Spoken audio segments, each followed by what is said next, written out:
muffled roar of the crowd was a physical force, pressing against the backstage door. Taylor's hands trembled, making the polished wood of her guitar feel foreign and slick. Her heart hammered against her ribs, a frantic drum solo only she could hear.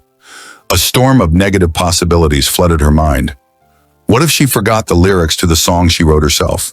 What if her voice cracked on the high note in the chorus? What if the audience just sat there in stony silence? Each thought was a fresh wave of panic, threatening to pull her under. Taylor squeezed her eyes shut, trying to breathe, but the air felt thick and heavy in her lungs. This feeling wasn't new. For every show, Taylor waged this same internal battle. To combat the rising tide of anxiety, she had developed a series of rituals. She would pace the length of the narrow corridor, her boots marking a worn path on the concrete floor. She would stretch her fingers one by one, shaking out her hands to dispel the nervous energy.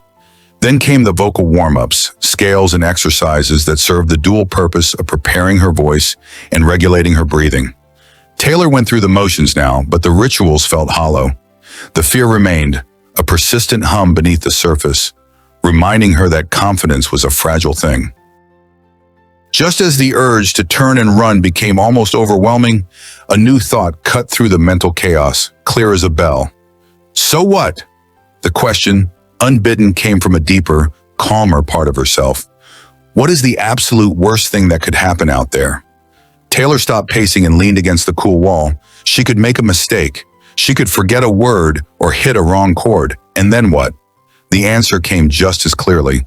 Then Taylor would take a breath, find her place, and keep on playing.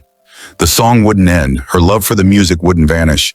A single mistake didn't have the power to erase everything she had worked for. That simple realization shifted Taylor's entire perspective. It was a key turning in a lock she didn't even know was there. She looked down at her still shaking hands and saw them differently. This wasn't weakness, it was energy. Her racing heart wasn't a symptom of fear, but a sign of excitement, her body preparing itself to perform. The butterflies in her stomach were not dread, but the tangible proof of her passion.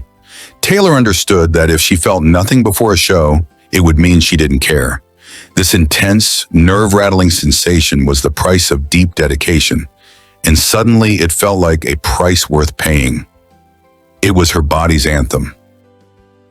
When the stage manager gave her the final cue, Taylor took one last deep breath.